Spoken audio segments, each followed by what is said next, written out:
नमस्कार मेरे प्यारे साथियों, हम बात कर रहे थे कक्षा 6 से कक्षा 12 के अंतर्गत हमारा राजस्थान पुस्तक के बारे में।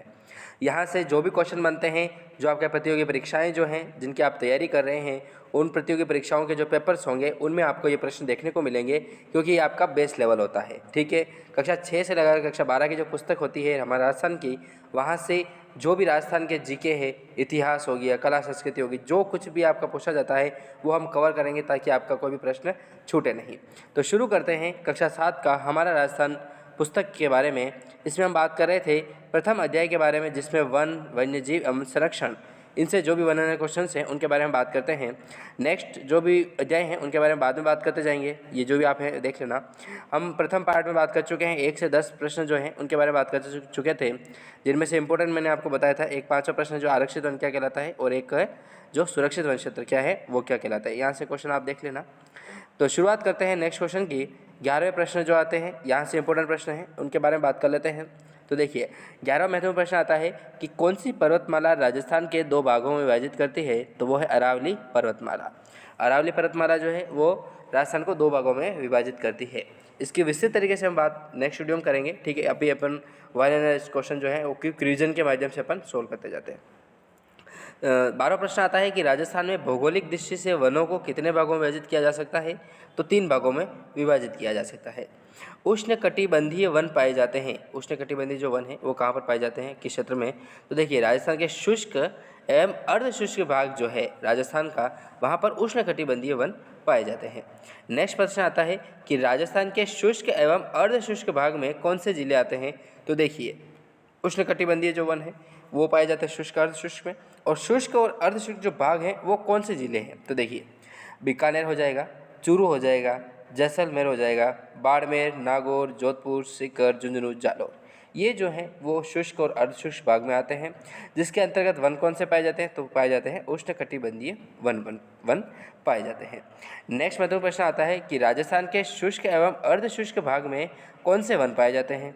शुष्क एवं अर्धशुष्क भाग में कौन से, तो देखिए वन कौन से पाए जाते हैं, ठीक है, बाकी तो पाए जाते हैं उष्णकटिबंधीय वन। और उष्णकटिबंधीय वन कौन कौन से होते हैं, तो देखिए रोहिड़ा हो जाएगा, खेजड़ी हो जाएगा, ढोकला एक, ये भी आपको इंपॉर्टेंट है याद रखना, वेर, बबूल, केर और नीम।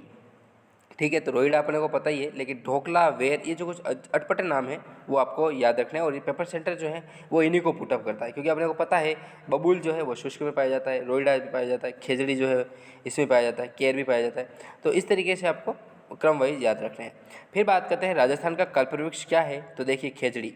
अपन राजस्थान कंपटीशन एग्जाम की तैयारी करते हैं, लेकिन अपने को बहुत सारी चीज़ें जो पुष्प है, वृक्ष है, कल्प वृक्ष है, ये जो है सेवन घास क्या होती है, कहाँ पर पाई जाती है, ये जो नॉर्मल जो क्वेश्चन आते हैं वो क्वेश्चन अपन उनको प्रिपरेशन अपन नहीं कर पाते, वो तक अपने को पता नहीं होते हैं। तो अपन यहाँ से उस जीरो लेवल से लगा करके आपको प्रतियोगी परीक्षाओं को फाइट कैसे किया जाता है उसके अंतर्गत अपन बात करते हुए अपन सीरीज चलाएंगे दोस्तों। अब सीईटी की तैयारी कर रहे हैं आप, तो हमारे जो ऐप अभी लॉन्च होने वाला है तो उसके अंतर्गत भी हम बात करेंगे, और मात्र कम से कम प्राइस में हम उसको लॉन्च करने वाले हैं। ठीक है, नेक्स्ट प्रश्न आता है दोस्तों कि राजस्थान का कल्पवृक्ष क्या है, तो खेजड़ी को कहा जाता है। फिर बात करते हैं राजस्थान का राज्य वृक्ष कौन सा है, तो राजस्थान का जो राज्य वृक्ष है वो खेजड़ी है। ठीक है, राजस्थान का राज्य पुष्प कौन सा है, तो पुष्प जो है वो रोहिड़ा हो जाएगा। सेवन घास पाई जाती है, सेवन घास जो है वो जैसलमेर में पाई जाती है। नेक्स्ट महत्वपूर्ण प्रश्न आता है कि उष्णकटिबंधीय शुष्क पतझड़ वन को किस अन्य नाम से जाना जाता है, तो उसे मानसूनी वन के नाम से जाना जाता है। चलिए नेक्स्ट प्रश्न की बात कर लेते हैं जो इंपॉर्टेंट्स होने वाले हैं। देखिए उष्णकटिबंधीय शुष्क पतझड़ वन कहाँ पर पाए जाते हैं, तो वो पाए जाते हैं बांसवाड़ा, डूंगरपुर, उदयपुर, चित्तौड़गढ़, कोटा, झालावाड़, अलवर, अजमेर, जयपुर, सवाईमाधोपुर, करौली, बूंदी और टोंक में।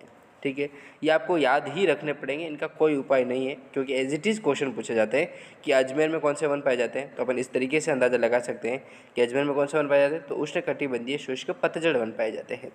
नेक्स्ट बात करते हैं उष्णकटिबंधीय शुष्क पतझड़ वन में कौन से पेड़ पाए जाते हैं, तो पाए जाते हैं सागवान, बरगद, तेंदू, सालर, महुआ, गुलर, धोंक, ढाक, साल, सीताफल, बांस, आंवला, आम, नीम, शीशम आदि जो हैं वो पाए जाते हैं। नेक्स्ट प्रश्न की बात करें तो देखिए उष्णकटिबंधीय सदाबहार वन पाए जाते हैं, वो पाए जाते हैं पहाड़ी में ऊंचाई वाले भागों पर जो है वो उष्णकटिबंधीय सदाबहार वन पाए जाते हैं। नेक्स्ट प्रश्न आता है 24वां कि सदाबहार वन होते हैं, सदाबहार वन क्या होते हैं, तो वो होते हैं अर्ध उष्णकटिबंधीय होते हैं। राजस्थान में कितने राष्ट्रीय उद्यान हैं, तो राष्ट्रीय उद्यान जो है वो 3 हो जाएंगे। केवलादेव राष्ट्रीय उद्यान कहाँ पर स्थित है? तो नॉर्मल प्रश्न है ये, केवलादेव भरतपुर में स्थित है। नेक्स्ट महत्वपूर्ण प्रश्न आता है कि केवलादेव घना पक्षी अभयारण्य में मुख्य प्रजाति पाई जाती है, तो वो पाई जाती है साइबेरियन क्रेन। बगुले, बयां, कोयल और बटेर जो हैं वो केवलादेव घना पक्षी अभयारण्य में पाए जाते हैं। रणथंभौर राष्ट्रीय उद्यान स्थित है, तो रणथंभौर जो राष्ट्रीय उद्यान है वो सवाई माधोपुर जिले में स्थित है। राजस्थान का कौन सा अभयारण्य भारतीय बाघ के लिए प्रसिद्ध है? तो रणथंभौर राष्ट्रीय उद्यान जो है वो राजस्थान के बाघों के लिए प्रसिद्ध है। तीसरा महत्वपूर्ण प्रश्न आता है कि रणथंभौर राष्ट्रीय उद्यान में कौन कौन से वन्यजीव पाए जाते हैं? तो इसके अंतर्गत आता है बाघ, भालू, सांभर, नीलगाय और मगरमच्छ। ठीक है दोस्तों, तो ये कोई वीडियो थोड़ा बड़ा हो जाएगा लेंथ, तो इतना अपन नहीं करते हैं, नेक्स्ट वीडियो में ले लेंगे अपन, नेक्स्ट पार्ट में ले लेंगे। ये प्रश्न जो 1 लाइनर्स हैं और मैं आपको डायरेक्ट प्रश्न और इसका आंसर बताऊंगा। ठीक है, यहाँ पर समझाने का टाइम नहीं मिल पाता है और अपन चाहते हैं क्विक रिवीजन के माध्यम से और एकदम सटीक क्वेश्चन आंसर के माध्यम से अपन इनको सोल्व करते जाएँ। तो ठीक है दोस्तों, मिलते हैं नेक्स्ट वीडियो में, तब तक के लिए जय सिया राम और जय हिंद, जय भारत।